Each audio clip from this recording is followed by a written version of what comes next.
Hello, everybody. Welcome back to another edition. This is going to be a part two edition. We'll get to that in a minute of In the Umpire's Clubhouse. I have a major announcement to tell all you people. Bob Costas knows about it. Dale knows about it. Jimmy knows about it. Due to changes in our family dynamics, Noreen and I, my wife, have decided to donate our entire estate to the Baseball Hall of Fame in Cooperstown. It's going to be a substantial chunk of change. And waiting to hear the president, Josh Rawich, knows about it. He's in meetings. He wanted to come on, but he knows about it now through a text. And, we wanted to do it in person, but it's a good thing. So my photography and my stadium work for 50 years will be now forever etched in Cooperstown, and I couldn't be happier. So Congratulations. th That's awesome. thank you, Dale. Just real quick, approximately how many photos have you taken? Oh, shit. I mean, do you even know? 300,000. Wow. They That should might cover fill it. up, it might fill up Costas' spare closet or something. Well, So fantastic. That's great news, and congratulations to you and your wife. That's awesome. thank you, Dale. I appreciate that. And it was a no-brainer. It was, I just got talking with Jeff Idelson, and it clicked in my head, and I said, let's do this. And Noreen was all for it. So anyway, that being said, part two, Zoom screwed up and we lost the interview with Bob. So he has graciously come back to endure our wrath for another round. Welcome another Hall of Famer, Bob Costas. Thanks, Bob, for doing this again, buddy. Thank you, Bob. Thank you, Jim. Thank you, Dale. Now, you are operating under the dubious premise that I have twice as much material as I gave you the first time. And I think I was close to E when that one ended. So we'll see what's left in the tank. Well, you saw what we started with last time, so good luck with this entire That's project. true. That's true. Jimmy, go ahead. Let's get it over with. Go ahead. Ask him. In Wallet. due time. In due time. Oh, okay. Never mind. So, Bob, Yeah. what's new? What's new in the last week? Your career, as we stated earlier, you, in my opinion, are right below Vince Scully in storytelling. You have a way with people that makes you're not a screamer, you're not a yeller, you're not trying to dig for, all the dirt that a lot of guys do. You make it so it's watchable and very pleasant. And my wife is one of your biggest fans. She Oh, loves thank you. what you do. And Thank you. it's a pleasure to watch you not trying to outdo everybody else. You're a pro. You are a pro's pro. Well, I guess, over the course of a long career, I did a wide variety of things. And some of the interviews I did had to be journalistic and had to be more hard hitting than a conversational type interview, which I've done in and out of sports. So I think that I was just able to adapt to what I thought each situation called for. And when calling a baseball game, I've always felt, I don't know if at the end that I was hitting my lifetime average, but my lifetime batting average is pretty good. And I think it was because I viewed it as more than just ball one, strike two, there's a ground ball to shortstop. That, of course, is important. But baseball relies on history and generational comparisons Yep. more than any other sport does. A good baseball announcer has to have a knowledge and appreciation of that. And the pace of the game, which may have changed a bit now with the pitch clock, but over most of my career, the pace of the game allowed for anecdotes and little asides and a relationship that develops with your partner and some humor. So I hope that all of my broadcasts had texture to them, a little of this, a little of that. And when you put it all together, it's a good recipe. Yeah, that is the way to do it. I mean, obviously you took a little bit from Vinny. Vin was, as we have talked about before, there's nobody going to be better than Vin. I mean, No one, forget about better. No one's going to be as good. But it wasn't just his talent. His talent created what I'm about to mention. He had circumstances, especially on the local Dodger broadcast, that no one else has ever had or will ever have. He worked alone because he was capable of working alone. He could fill all that time almost effortlessly. So if he wanted to spin a yarn that took an entire half inning, he wasn't cutting anyone else's mic off. And the way they directed and produced those games, there was never any clutter, even into the modern age. There were never gratuitous graphics, gratuitous replays. They followed him rather than him following them. Now, he earned that because of his superior talent. But if he didn't have the surroundings, the fact that the Dodgers were almost always a good team made them interesting. And the fact that he connected Brooklyn to New York, to Los Angeles, so he had all that history from a firsthand perspective and all those colorful and significant personalities on one of the most important franchises in baseball history. He had all the elements, but without that, without his great talent, someone else could not have done as much with all those elements. He had everything. Bob, and you said you worked a lot of things, and I was looking, obviously the Olympics and NBA and NFL and thoroughbred racing. That you were the host of NBC's coverage of the Triple Crown, and you did hockey. Yeah, I did. You started out at hockey I did. at Syracuse, I believe. Yep. In fact, I think your first ever broadcast of a contest was a hockey game. Is that correct? That's right. I did basketball and football on the campus radio station when I was a freshman and sophomore. But the first broadcast for which I was paid was the Syracuse Blazers against the Johnstown Jets. For one season, I was the Blazers announcer while I was still in school at Syracuse. They only did road games. They didn't do home games. So you had to ride the bus to Johnstown, Pennsylvania and Lewiston, Maine for the princely sum of $30 a game and $5 a day meal money on the road. But I would have paid them, if I had the money, I would have paid them for the chance to break into the business. And that was the league that the Paul Newman movie Slapshot is based on. And in fact, I knew a lot of the players who were extras in the movie, and the character Ogie Oglethorpe, the feared and crazy enforcer, is based on Bill Goldthorpe of the Syracuse Blazers, who was even more crazy maybe than the movie depicts Ogie as being. Over the course of his life, according to his own testimony, he was arrested more than 40 times. And he was banned for life from 6 different leagues, including 2 senior leagues, where he was like beating up 50-year-old guys. It was like he was just, but he's something of a cult hero and legend in parts of Canada and throughout the hockey world. And when he wrote a memoir, I don't think he wrote it himself, he had a ghost, but when he put out a memoir 5 or 6 years ago, he asked me to do the foreword.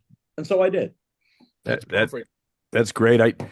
Tell us about, were you nervous that first time you were doing hockey? Hockey's a very, very tough sport to announce. It's a very tough sport to announce. I didn't have as much connection to it as I did to baseball, football, basketball growing up. I knew a bit about it, but not a whole lot. And I never thought about broadcasting hockey. But when I had a chance to get the job, they weren't exactly able to reach out to Doc Emmerich or Dan Kelly or Foster Hewitt. They were paying $30 a game. They needed someone who would A, work for that, and B, was close at hand. So that was me at Syracuse University. And so, I tried in the course of the 2 weeks between the time that I was hired and the first game to cram as much hockey knowledge into my head as I could and to listen to tapes of hockey announcers to get some of the terminology down. But when I arrived at the Johnstown War Memorial, which still stands to this day, a little 4,000-seat local arena, when I arrived for the game, the Johnstown team skates out onto the ice for the pregame warmups, and they changed all their numbers. They had new uniforms. They changed all the numbers. So the first couple of guys whose numbers I could memorize, they played the best games of their lives because A, the game's on the radio and not on television, and B, it's not on in Johnstown. It's only on back in Syracuse. So if I had the wrong guy with the puck, I just had him pass it to the right guy. No one knew the difference.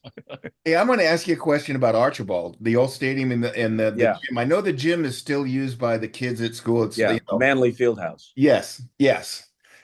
What was the stadium? I've heard rumors about the press box at Archibald, and it was pretty rickety. Rickety is kind. I was afraid, even at 140 pounds, that I might put too much weight on it, and the floorboards would crack, and I'd fall through to the bottom of the stadium. It was, at the time that I was there in the early 70s, and this, I guess, goes well past the time that I was in school before they built the Carrier Dome. I don't know what they call it now, but it was the Carrier Dome initially where they now play. But Archbold Stadium opened in 1909, and it was the oldest, even into the 70s, it was the oldest still in use stadium in Division I college football. So, whatever charm it had was derived from being old rather than actually charming. Well, you brought up the press box. Just it reminded me of Old Tiger Stadium. I mean, Yes. you were almost as good a view as we had behind the catcher. I mean, you were so close. No question. That was my favorite place ever to call a game because you absolutely knew from the crack of the bat. You didn't misjudge a ball, or you didn't have to be hesitant. You were right there.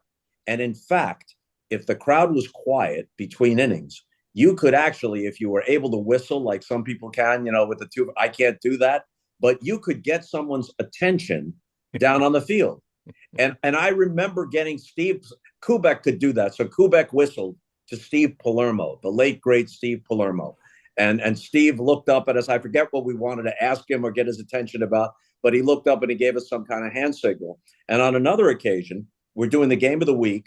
It's sometime in the 80s after Reggie Jackson has left the Yankees and joined the Angels. The Angels against the Tigers. And in his first at-bat, Jackson homers over the right field roof, which wasn't done all that often, and it goes into the lumber yard across the street, okay? So now it's between innings, and Reggie's going to be the leadoff batter in whatever inning is upcoming. So he's in the on-deck circle. And as you said, Dale, you know how close we are. It's the most intimate thing, even more so than Fenway Park before they remodeled it. Fenway was also close, but you almost felt like you were in the game at Tiger Stadium. So Reggie does whistle, okay? And I look down at Reggie, and he pantomimes tying his shoe. And I'm thinking, at first I don't figure out what he's doing. And he does it again, and then it dawns on me. He's Reggie Jackson. He says, if I come up and I step out of the box to tie my shoe, then you can replay the homer I hit and you can talk about me. I'm not making this up. I swear I'm not making this up, right? So now Kubek, who I love, and Tony, by the way, at age 89, just published a novel, which he wrote himself, which I'm in the process of reading. He lives in Appleton, Wisconsin with his wife, Margaret, where basically he grew up surrounded by his family, and is still sharp as a tack. But Tony did not like guys who were showboats.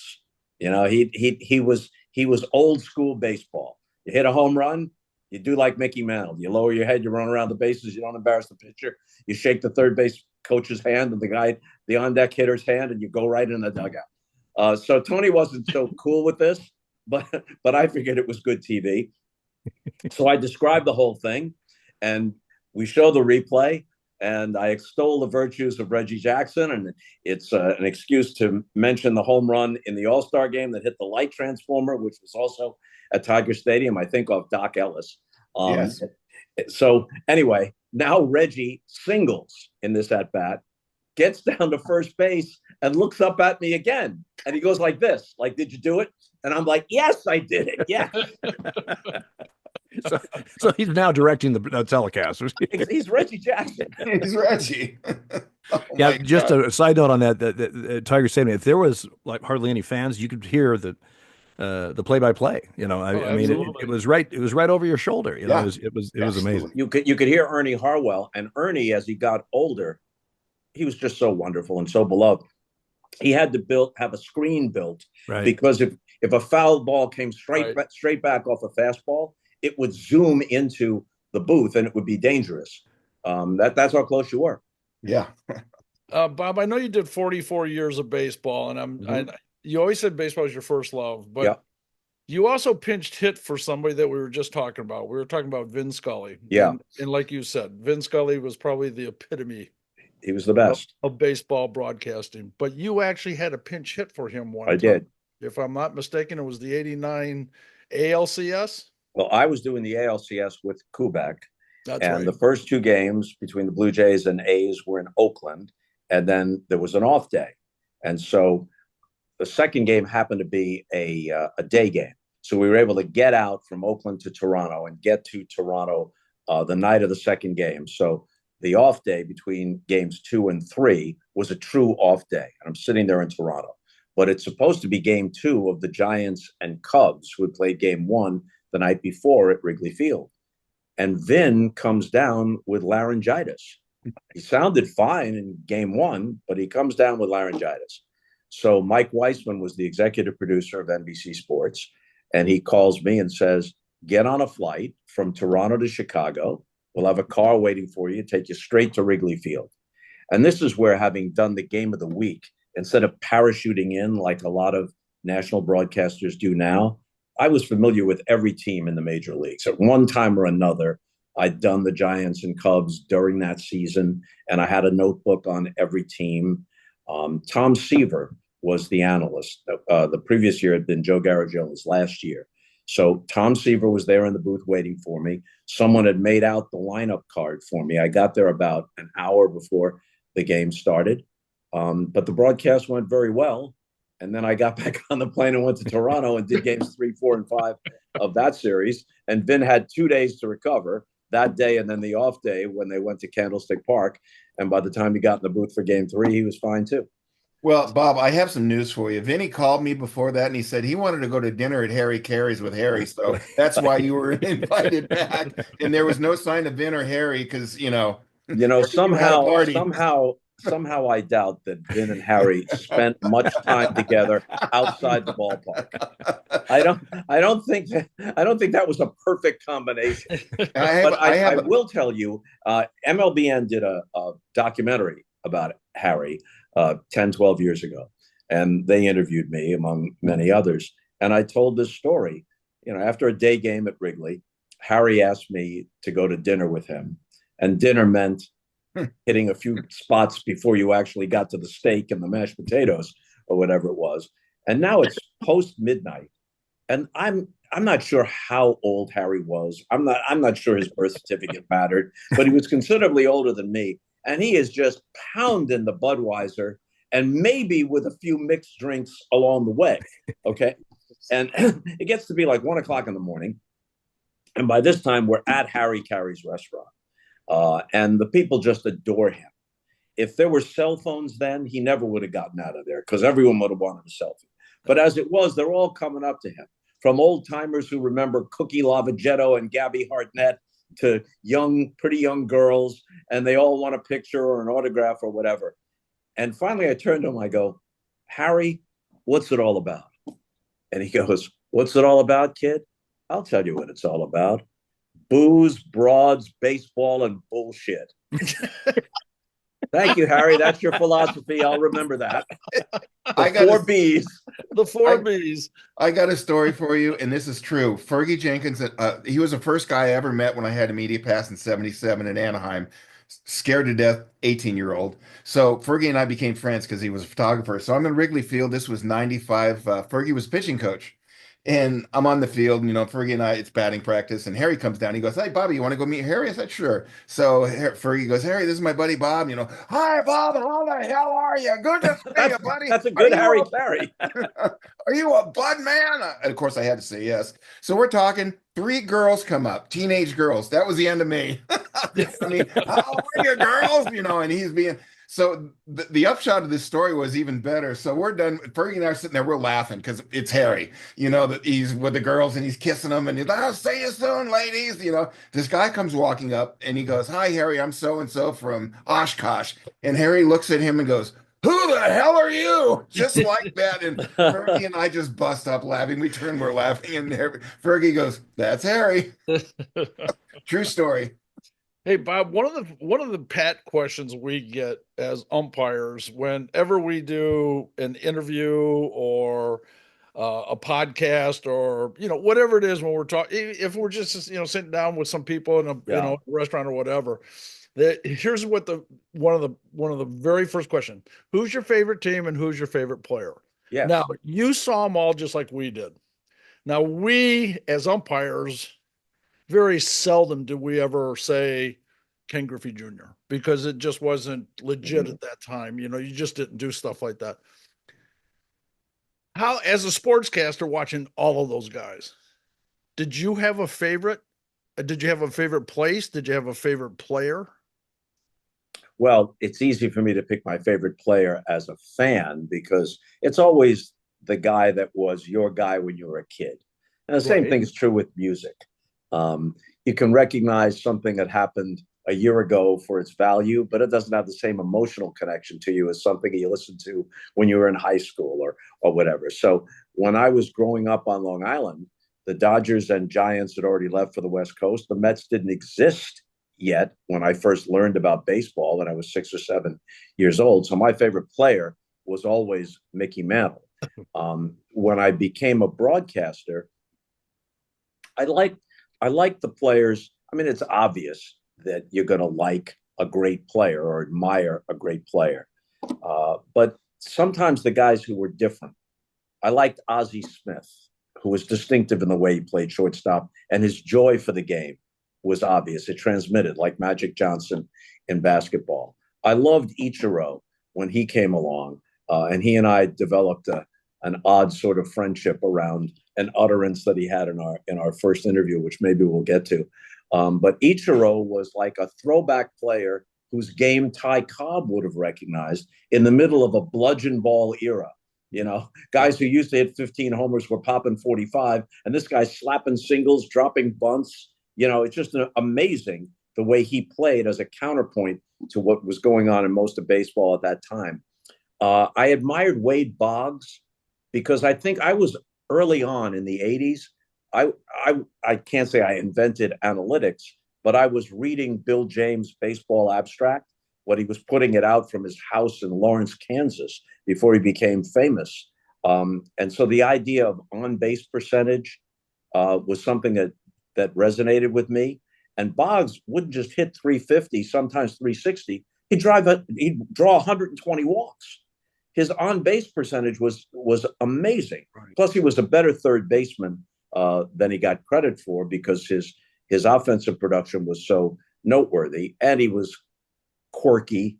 You know, he ate chicken before every game, and there was that little patch of dirt between the third base line and the dugout because he ran in exactly the same place at the start of every half inning, and at the end going back to the dugout, he wore out that patch of ground at Fenway Park. I think from a broadcaster standpoint, the guys who are kind of interesting and quirky also jump out at you. But there are so many. I love George Brett. You know, you could see how much he loved the game. He was a to this day, he's 70 years old or whatever he is. He's still a baseball player. Right. You know, you can almost feel it when you're around him. Or when you see him at a Royals game, you can almost see that he wishes he could jump on the field and play. And it's so genuine. That's who he is. You know, and then you think about the other, you know, the historical guys, Mays, Aaron, Clemente. I already mentioned Mantle. I'm leaving people out. Right. But speaking of Mantle, though, I know that you gave the eulogy at Mickey's funeral. I did, and I'll be honest with you, he was my favorite player growing up. We're kind of close in age, and he was my favorite player growing up. And there was just something about him, the way he used to walk up to the plate was amazing to me. That's one of the things I noticed. Is the way he walked up to the plate. He was dynamic in the on-deck circle. Right. Guys used to kneel in the on-deck circle then. I think maybe Carl Yastrzemski, because he played into the 80s, might have been the last guy who knelt in the on-deck circle with the bat kind of cradled under your shoulder there. And there was just something about him, the name, the number 7 on the broad back, the fresh-faced look that he had when he first broke in. If you were, he might have been. Bernard Malamud wrote The Natural before Mickey Mantle really became super famous, but in a way, he could have been that guy in a way that embodied so much of the game's mythology and romance, but also star-crossed to a certain extent, partly by fate and partly by his own doing.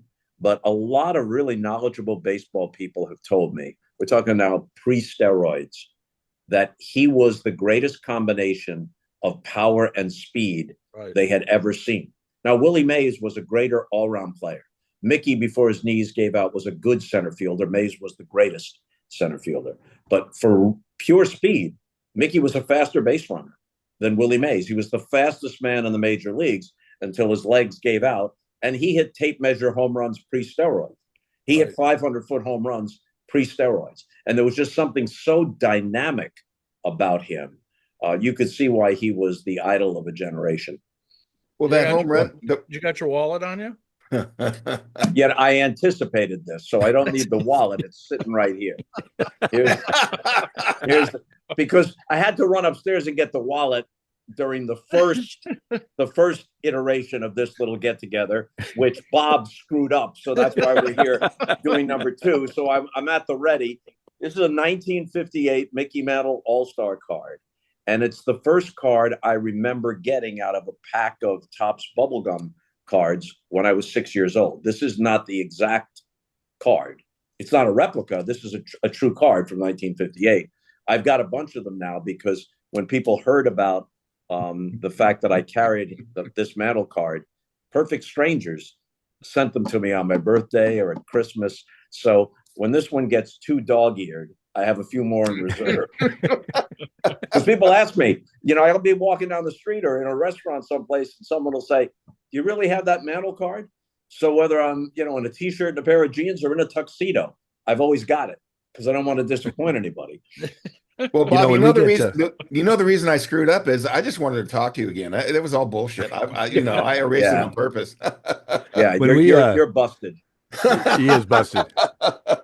When Jimmy was talking about, we always get asked who our favorite player or favorite team, and a lot of times it's like there's some outstanding players what weren't really my favorite because they were always in my face or something. Yeah, we see them at a kind of a different light.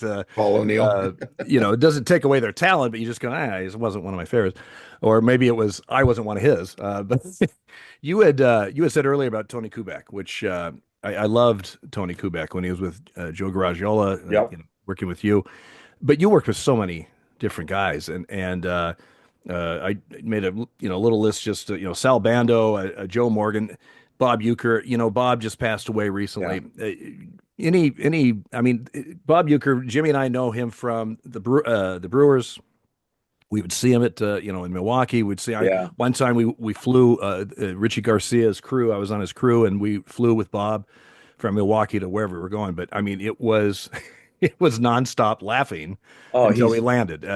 Tell us what you thought, or how some of the stories with Bob Uecker. He was just wonderful, and I think some people who only know him nationally from all his appearances with Johnny Carson on the Tonight Show, the light beer from Miller commercials, the Major League movies, Mr. Belvedere, they may not realize what a really good baseball announcer he was, even if he never said anything funny.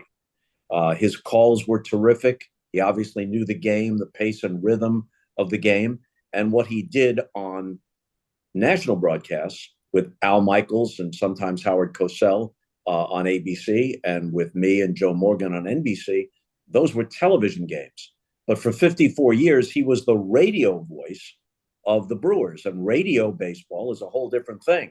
And he was one of the very best at it. And then in addition, if the game was a blowout, or if it was a rain delay, or if something just occurred to him, he'd throw in a deadpan, hysterical aside. And there's so many stories, some of which I can't tell even on a podcast.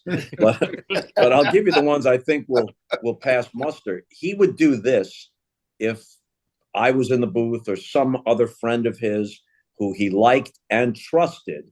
He would do a parallel broadcast using the cough button. So he'd be calling the game, and he'd say, I'll use fake names. Here's Joe Jones, popular former MVP. Hit the cough button. Fat, overrated son of a bitch, swinging a foul back to the screen, 2-2. But he'd do this for like an entire inning.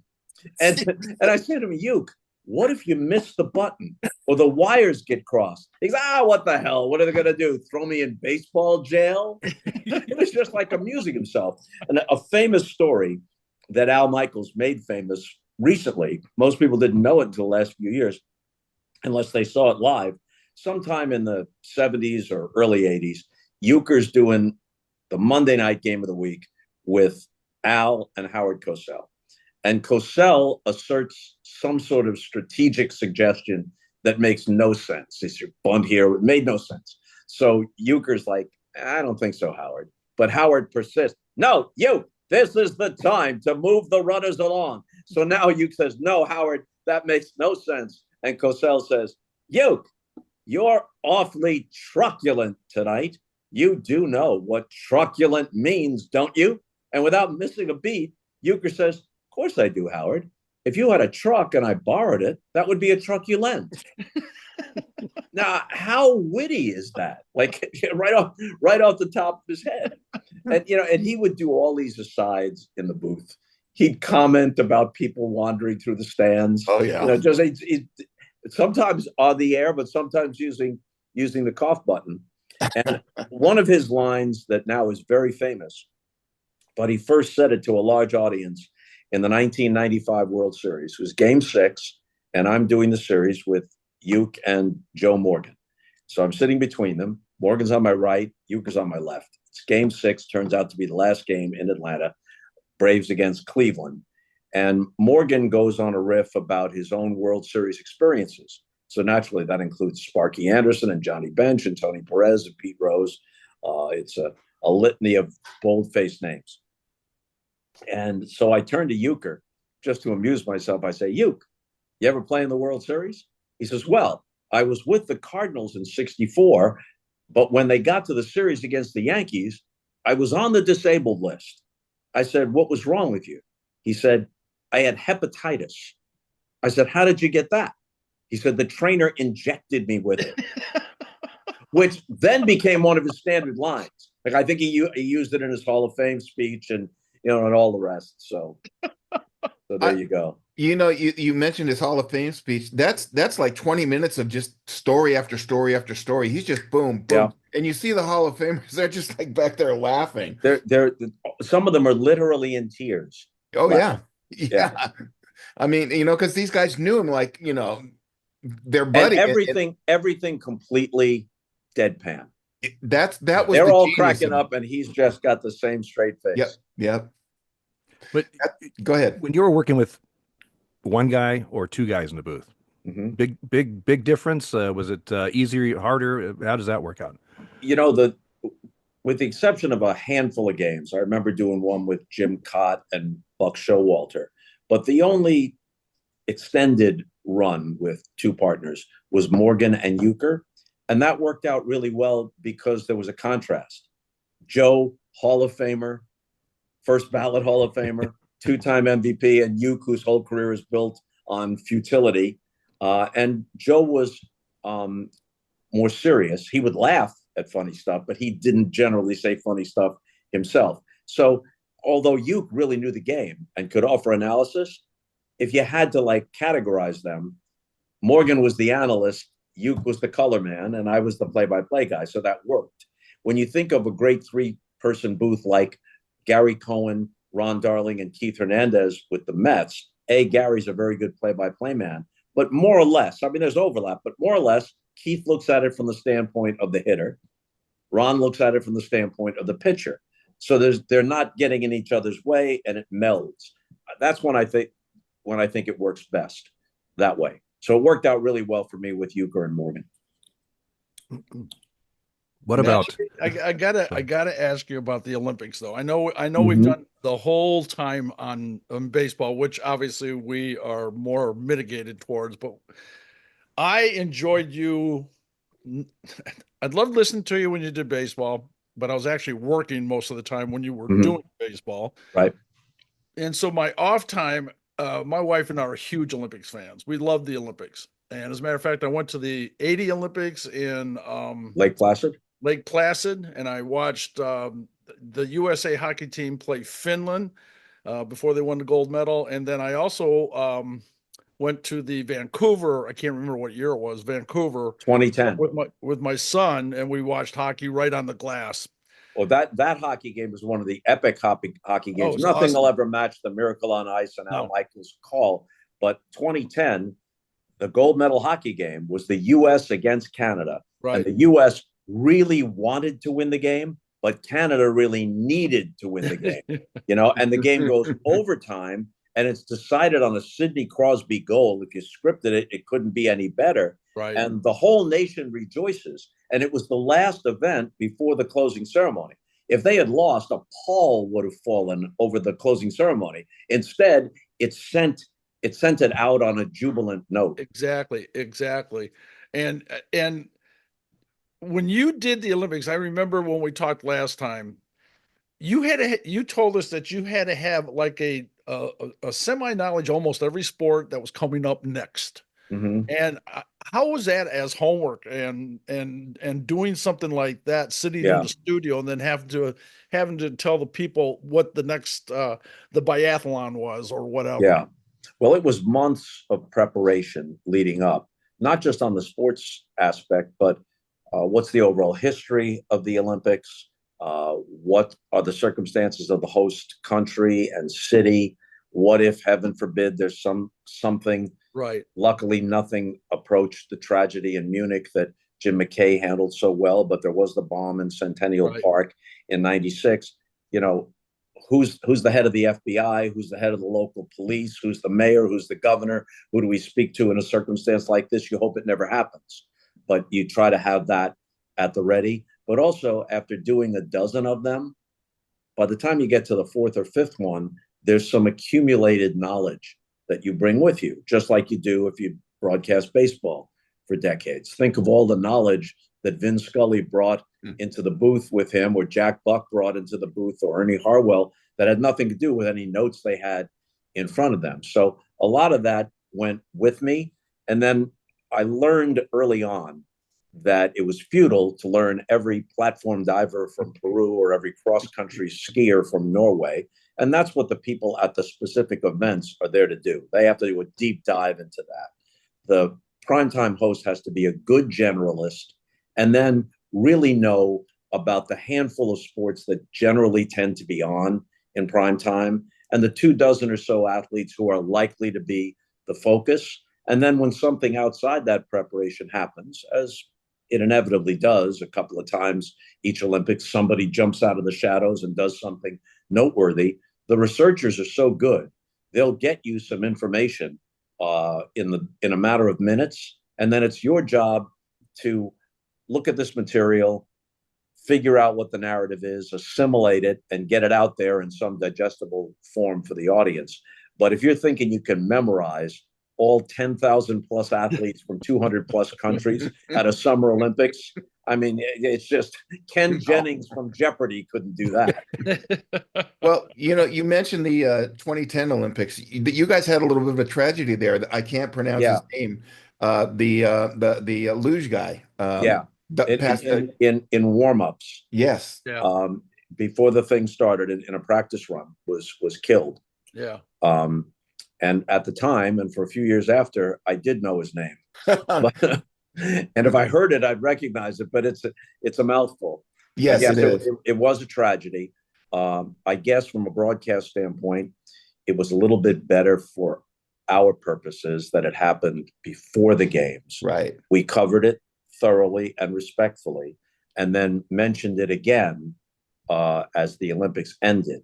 As this is something that was part of these Olympics and partly dedicated to the memory of this athlete. Had it happened right in the middle, or heaven forbid, had it happened live or live on tape while we were covering luge, then it would have been a different circumstance. Bob, just on a sidebar on the Olympics, the amount of people it takes. To put, I mean, it's insane. I mean, you have your own campus, right? A broadcast campus. Yes. The IBC, the International Broadcast Center, of which NBC took over a large portion. And Dick Ebersol, who learned how to do this from Roone Arledge, who invented the kind of up close and personal approach at ABC, and then Dick brought it to NBC. Dick would have an apartment built into the broadcast center. He never left. He slept 3-4 hours a night, had his clothes there, showered, came back, virtually lived there during the 3 weeks of the Olympics, kind of guiding this battalion of people, producers, directors, researchers, broadcasters, and then all the support people, the people in the commissary, the people who have to get you from point A to point B, from this venue to that venue, all that stuff, the tape editors. It's an amazing experience. It's almost like being away at camp. You know, you're with the same people for a long period of time, or it's almost like you're at, in a certain sense, you are international waters. You know, where maybe some things you wouldn't do in Omaha actually take place. You know, in Sydney, Australia. I'll say no more. But I've been to Sydney. Okay. I've been to Omaha, so okay. Well, like a good researcher, I just brought up the loser that was killed. He was from Georgia. Yes. The country of Georgia, and you're going to have to do the last name because Itashvili, right? Something. Yes, Nodar Kumarkashvili. There you go, Itashvili. And right, it's good to have your iPhone when you're. And I just didn't want the letters to come in. And you know what? I did a dozen Olympics, and I guess when I started, most people didn't have a cell phone, but my last one was 2016. And until 2018 or 2019, I had a flip phone. So I never had anything at my fingertips. Without the researchers, I would have been lost. And here we thought you were up to date on everything. It up since then. We thought you were up to date on everything, Bob, and now you tell us you got a flip phone in the Olympics. That's awesome. That is funny. Yeah. Bob, you went to Syracuse, but you got a big break when you went to St. Louis. Yep. And how old were you when that happened? 22. And that was a league that's no longer around, right? But the ABA. Yeah. What a great break at young, early in your career for that to happen. And how did that come about? Did somebody know of you, or did you just cold call them, or what? An amazing thing. My roommate during my sophomore year at Syracuse was a guy from Shaker Heights, Ohio, who'd played high school basketball. He winds up transferring to Swarthmore after our sophomore year, but we stayed in touch, which was harder then because we didn't have cell phones, even a flip phone, but we stayed in touch. And the Shaker Heights part becomes significant because he was a cousin of a guy who later became the general manager of both the Nets and the Cleveland Cavaliers, Harry Weltman, from Ohio, and he was the president of the Spirits. He had made the acquaintance of Ozzie and Dan Silna, who were the owners of the team, which they had purchased from a group in Carolina, and the Carolina Cougars moved to St. Louis and became the Spirits of St. Louis. So Roger Holstein, my buddy Roger Holstein, who later went on to start WebMD, which he later sold for like $50 million. If he'd held on to it, he might have sold it for $5 billion. Yep, but $50 million was enough. So Roger has been living on his own terms for a very long time. And he had no intention of making pro basketball his career, but he loved basketball. He, like me, was 22. So on a lark, his cousin says, "You want to come to St. Louis and we'll find some job for you within the organization." So he became the communications director or something. So he calls me and he says, "I want you to send a tape to KMOX and to the Spirits, and we'll see if we can at least get you considered for this job." And my thought is, A, I'm 22 years old. B, I've never called a basketball game except on the campus radio station. And C, this is KMOX. Jack Buck, Harry Carey, Joe Garagiola, Dan Kelly was the Doc Emmerich of his time, the voice of the St. Louis Blues. Bob Starr called the Cardinals games and the Missouri football games and was the best radio football announcer I've ever heard, and did it without a spotter. He just took the flip card they give you in the press box and did it like right off the top of his head flawlessly. It was the most amazing thing. And KMLX, the swath of listeners. Yes. It was a blowtorch. Yes, that at that time, 50,000 watts. Most games were on the radio. You didn't have all the games on television and streaming and all the other things, ways to follow stuff. So the Cardinals had fans, in Canada and in Portland and, Salt Lake City, because the signal boomed out that way. It was a real mecca of broadcasting, especially sports broadcasting. So, okay, on a lark, I figure, all right, I'll humor Roger and send a tape. And so I find a tape of this game between Syracuse and Rutgers that I'd done when I was a sophomore. And it's better than I thought it was. But I edited out all the choppy parts and edited together the best parts, removing any reference to the score if that was necessary, so it would seem sequential. And then I had an engineer friend of mine re-record it with the treble down and the bass up, so I would sound a little older and a little more authoritative. And we send it off. And because it was KMOX, they had like some 200 applicants, including guys who were, calling NBA games or had called NBA games, guys with decent resumes. And what Roger did was he made sure that I wasn't overlooked. Back then, you're not talking about a link that someone sends you on email. Big, bulky woolen sack tape recorder that you loop the thread of the tape through on a couple of spools. So when Harry Weltman was out to lunch, Roger put my tape on his desk, queued up, and when he walked through the door, before he could sit down, he said, "Listen to this." Boom. And it was pretty good. And Weltman said, "Okay, let's make sure this is one of the tapes that goes to KMOX." And Jack Buck listened to it, and he was the big guy there. And they narrowed it down to 3. And I was one of the 3 that Jack Buck recommended. And I came in for an interview. And partly, I guess, because I never mentioned salary, I would have accepted whatever they paid me. And what they paid me was $11,000 a year, not just for the season, for the whole year to work at the station when it wasn't basketball season. And to my surprise, I got the job. And, I mentioned this. I was in St. Louis a while back for the Musial Awards, named for, obviously, Stan Musial, who wasn't just a great player, but he was just a magnificent human being.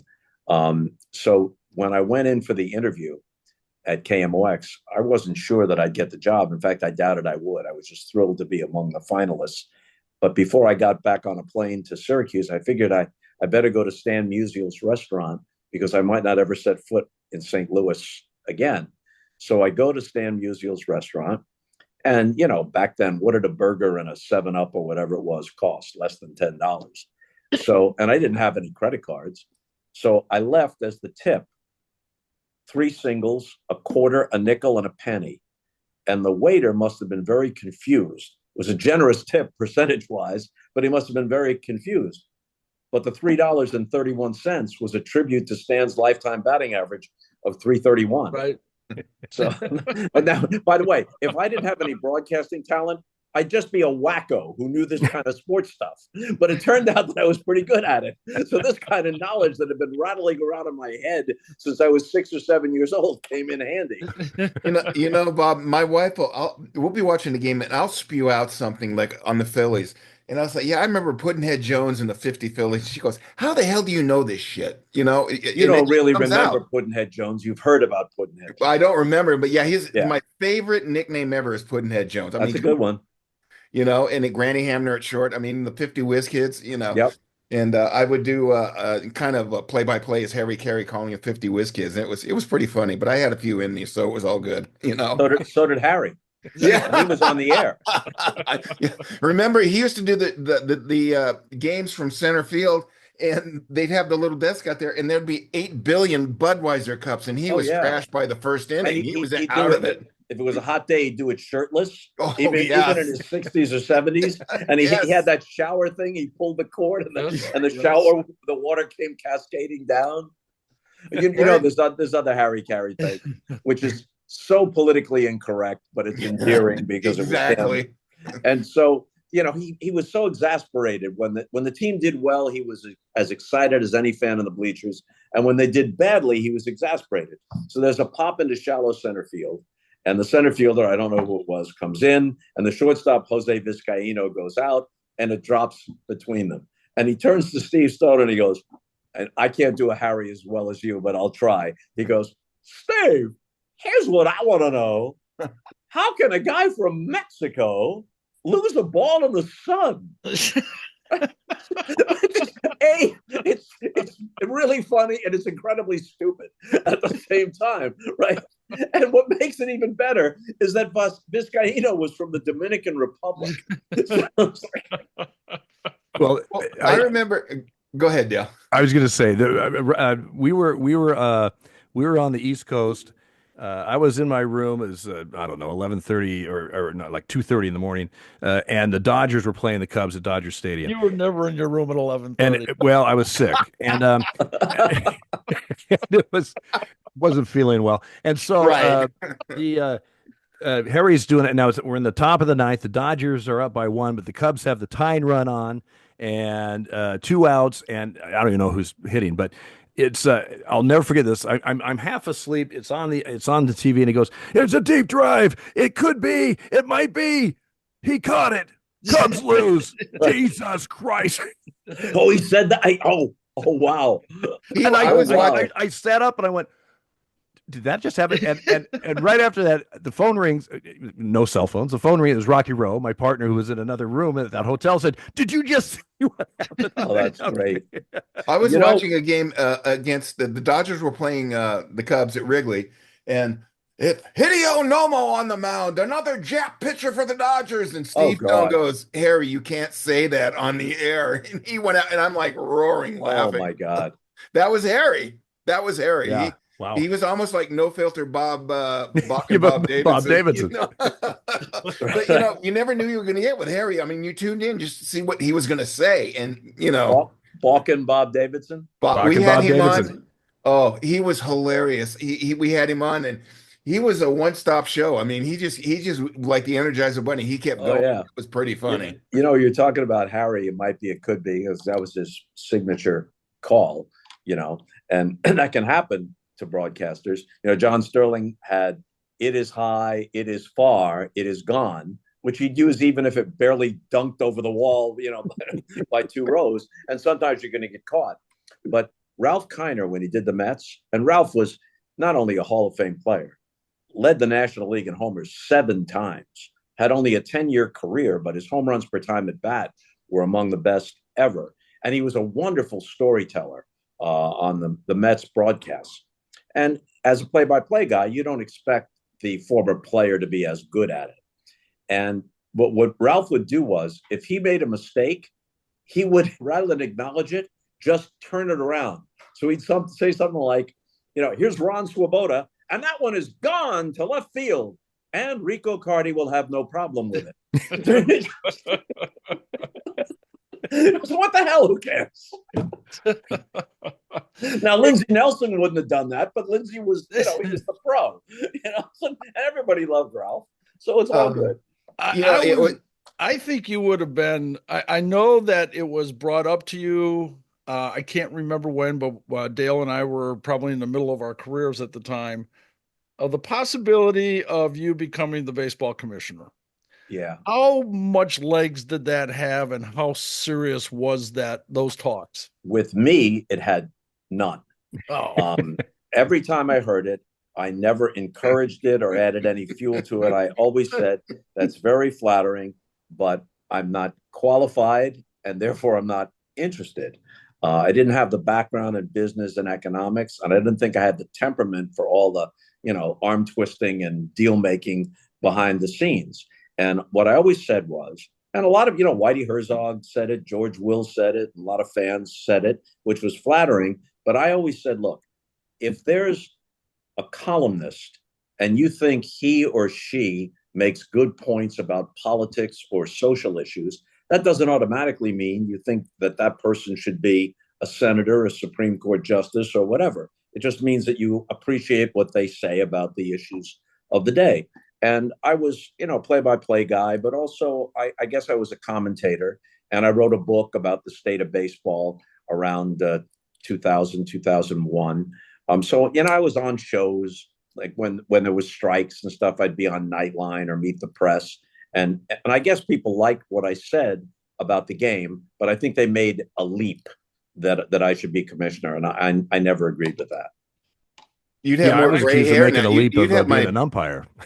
you'd have my gray hair down here on your head, Bob, if you were the commissioner, or else you wouldn't have much hair Yeah, left. well, let me tell you something. When it comes to that, the day my hair actually goes gray, I'll be the happiest guy on the planet, because half the world thinks I'll be 73 years old next month, and I swear to God, That's never, it, huh? not one That's drop, little gray over here and over here. I swear to God that the instant it goes gray, I will do nothing to stop it. I have no explanation for this. My I wife, had- tells me all the time, Costas looks like he's 45 years old, even today. So I'll tell her that. She'll get a kick out of that. No, I think I could. Well, I don't know if I'd look 45 with gray hair, but Hell, I had gray hair at 18, man. I mean, my old did days. you really? Catcher. Yeah, absolutely. In high school, I was a catcher, and some of the gray was coming out because the pitchers wouldn't listen to me. Well, that'll do it.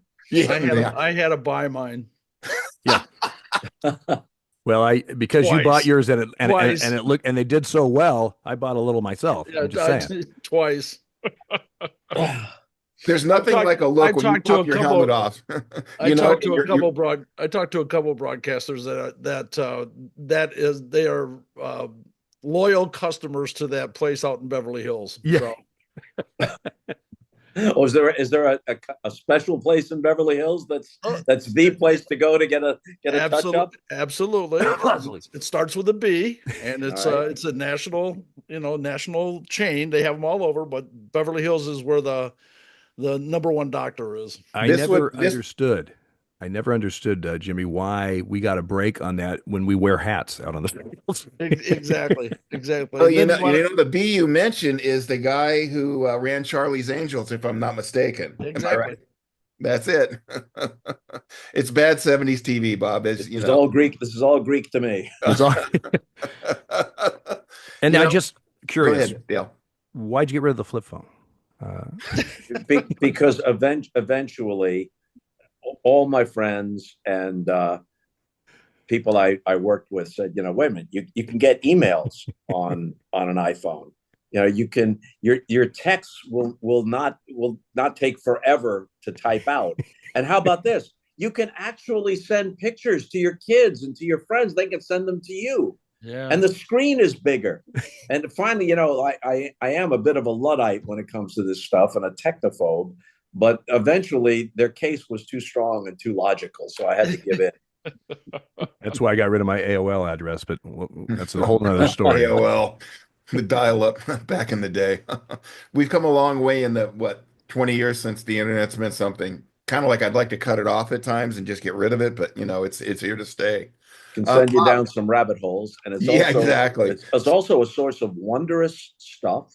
Oh yeah, stuff will just pop up on YouTube that's fascinating, or someone can from the other end of the world send you something of interest. Yep, and an email, a photo. That's wondrous, but it's also the source of tremendous disinformation and anger. Yes, that substitutes for insight and legitimate commentary. Yep. A lot of the internet is a hellscape. Yes. People at the beginning said, "Oh, it's going to democratize our public discourse. It's the technological town hall." I don't think it's quite worked out that way. No, I agree with that. I'll give you. And my warranty's just fine, by the way. So I called Bob on Sunday because I want to talk about the podcast and what I had announced in the beginning. And I call him and he's laughing and he goes, "Hey, I'm in the middle of Rodney Dangerfield on YouTube with Carson." And I'm like, "Okay, my brother from another mother." We're sitting there laughing about it.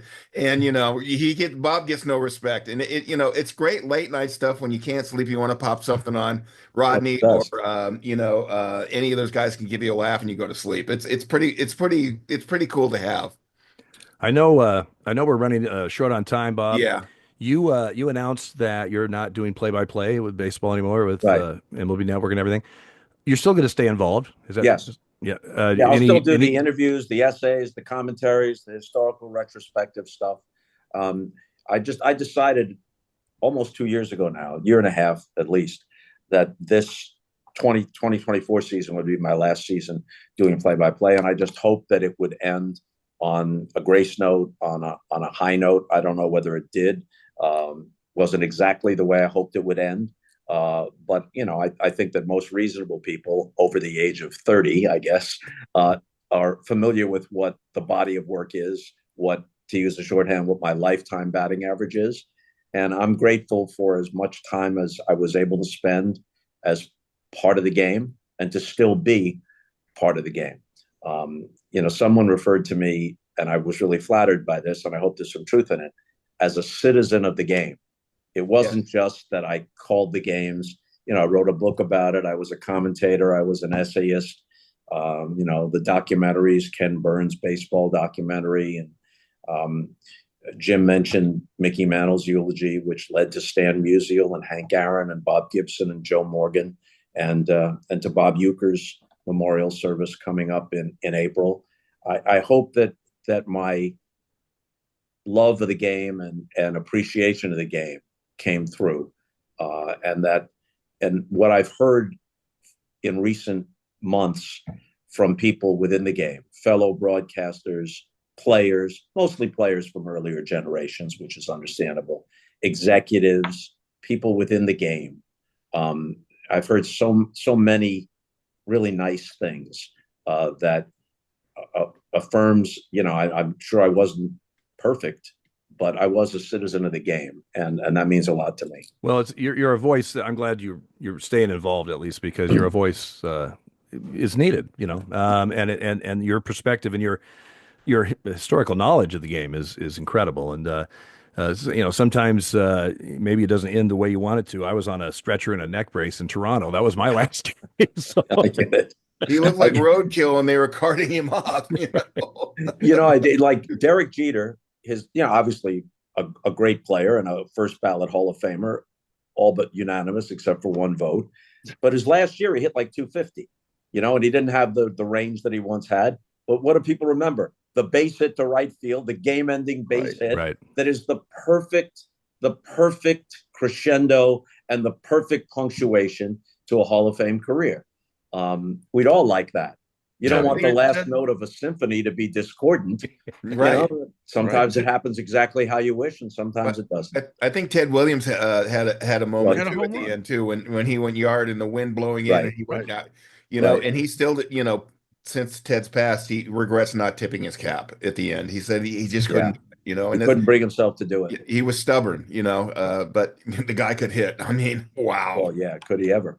Well, if it means anything from us, I can tell you this. And any avenue of baseball that I've been involved with, and we look at it a little bit different. We look at announcers a little bit different, and we look at them the same way we look at managers, as long as they're fair. Mm. And I can honestly say this: in the time that I spent in the major leagues, I cannot recollect one time that any other umpire had ever said that Bob Costas wasn't fair. Thank you. With us, that is thank you. I tried. I didn't always, sometimes you get caught up before the game and you got production meetings. I tried to stick my head in the umpires' rooms now and then. And I had through the years Steve Palermo, Dave Phillips, Phil Cuzzy, who would introduce me to the other umpires. Kubek was always great about that too. When I was starting out, no one knew who I was outside St. Louis. He, in effect, draped an arm over my shoulder, and he introduced me to the umpires, and he made a very important point to me. He said, look, yeah, you're going to talk to the managers, of course, but the coaches may have more time. And the day before a game, if we were doing the Saturday game, sit behind the plate with the scouts, because the scouts are happy to talk to you, and they have information you wouldn't get from the players. I mean, he appreciated the whole tapestry of baseball. He appreciated the groundskeepers. He appreciated the guys who never got out of the minor leagues, but they're baseball lifers. And he taught me, by his own example, to respect and care about those people. Bob, if you talk to Tony, tell him you got 3 guys here who respected him and really enjoyed him, and tell him thank you from all of us for all his body of work, because he was good with Garagiola. He was great with you. He was just that perfect fodder for the regular announcers. He wasn't your screaming yah yah rah rah No. guy. He talked about the game and the intricacies of the game that a Yeah. lot of guys, the colormen, don't do now. He taught a lot about the game to people. He did. Yeah, He absolutely did. and that's important.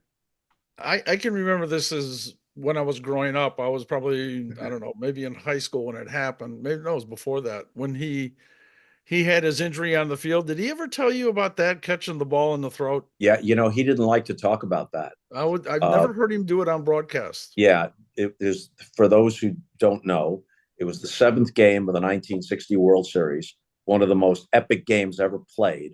Ends on Bill Mazeroski's homer in the bottom of the 9th, and the Pirates win 10-9. Big upset because the Yankees were the Yankees, and the Pirates hadn't won the World Series or been in the World Series since the 1920s, I think. And so in the 8th inning, the Yankees have the lead, and a ball is hit by Bill Verdon, a sharp ground ball to shortstop, but it's right at Tony, and it's a certain double play.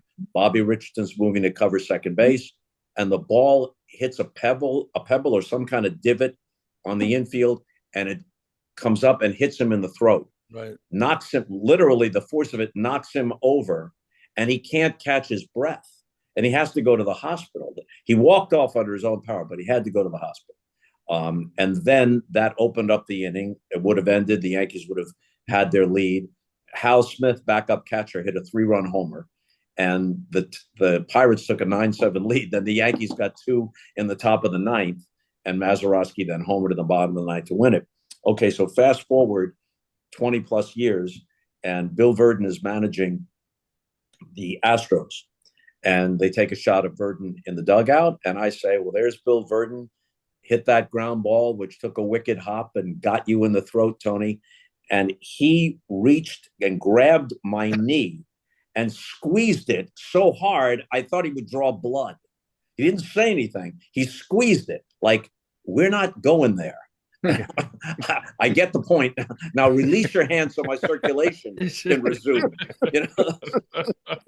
No, you're the one's not breathing. He didn't like to talk about it, and I think the reason he didn't was not because he didn't make an error. No, it can't be scored. I doubt it was scored an error. It had to be scored a hit.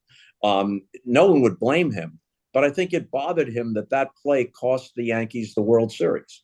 The Yankees won their 3 games in the series, 16-3, 10-0, and 12-0.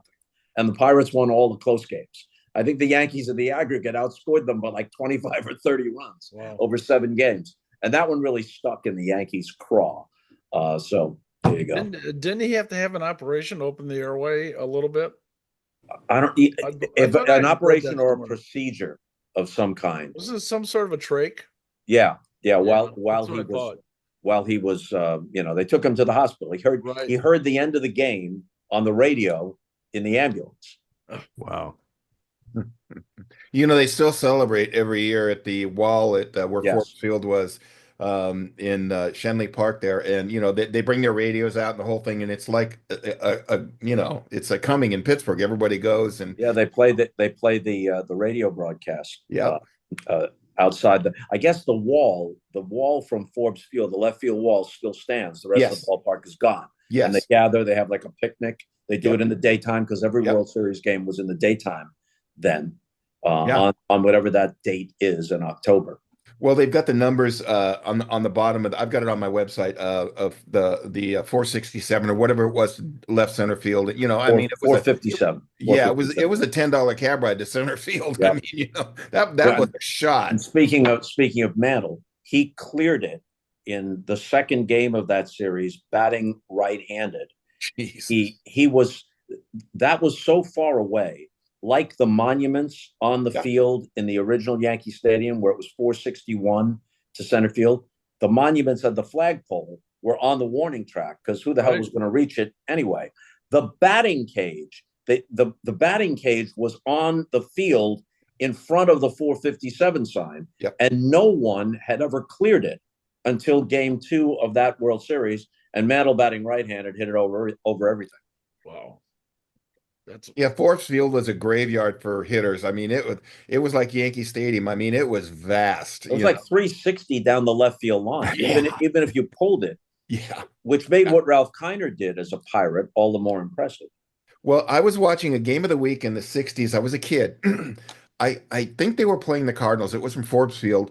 Clemente runs to right field by the wall, catches the ball on the fly, and I'm not making this up, whirls around and throws a strike on one bounce to home plate. And I'm like, Oh there's yeah, no way people can do that. He had And the famous throw in the '71 World Series. yes. Frank Robinson was on second base and he tagged up and he actually was safe. But the fact that it was close was amazing because he ran the ball down in the old Memorial Stadium, which was only 309 to the foul pole in right field. And he ran it down along the line, whirled, and threw on a fly a perfect strike to third base. And Frank Robinson was only safe by a whisker. You know, you probably know this, but in the beautiful ballpark now in Pittsburgh, the right field wall is 21 feet high. And before the game begins, at bat is always number 21 in tribute to him. Right. Until the first hitter for the visiting team actually gets in the box. And for all the players I've seen, he had the best arm I have ever seen. Incredible arm. Yeah. Ichiro is up there. And the one I remember, I'm a Red Sox fan, so Dwight Evans, that guy had a howitzer. I'm sorry. Dewey was deadly. You know, Dwight Evans, you can make a very good Hall of Fame case for him. Absolutely. He's kind of dropped off the radar, even with the veterans committees. Yep. You know, we could do a whole other show about that. Some guys are obvious Hall of Famers. Then there are other guys we have to say, wait a minute. If these 4 or 5 guys are in, what about this guy? Right. And there's your case for Dwight Evans. Yeah. If your Hall of Fame standard is Roberto Clemente, Hank Aaron, Mickey Mantle, you know, then okay, there's no case for Dwight Evans. But I don't want to disparage anybody who's in the Hall of Fame, because if you were in the Hall of Fame, even if you're the least worthy guy in the Hall of Fame, you've had a great career. So I'm not going to mention anyone by name. But if our lives depended on it, you could come up with a dozen players in the Hall of Fame who, by any logical comparison, are not better than Dwight Evans, considering that he was a very productive hitter and he was a great, great right fielder. And as most knowledgeable baseball fans know, right field is the harder position to play. Absolutely. At Fenway Park. That's why Mookie Betts was the right fielder and not the center fielder. Yeah, right field in Fenway is a, you know, because that sun, as you know, Bob, right over it, the shadows and the sun, you're right in your face and that's true. It's brutal. But also the acreage, the mere acreage in right field, because the configuration of the ballpark is more. I mean, you gotta work your way around the sheep grazing in right field. You know, I mean, it's that's a problem. Bob, it's been great having you. Sorry Thank you guys up again, and we hope you will come back and visit with us again. This is scratching the surface. I mean, we could just give you the show and say, okay, Bob, it's all yours. Go for it. You know, thank you. But let me just say this: if the recording of this is screwed up, I am changing the number. I am changing the email. I am rejecting the Zoom link. And I am disavowing the knowledge of any of the 3 of you. And I don't blame you. Come on, Bob. You love us and you know it. Let's get honest with here. Bob, thanks a lot. We really appreciate it. Bob. Thank you, Dale. Thank you, Jim. Awesome. Thank you, Bob. Thank you, Bob. He's Bob Costas.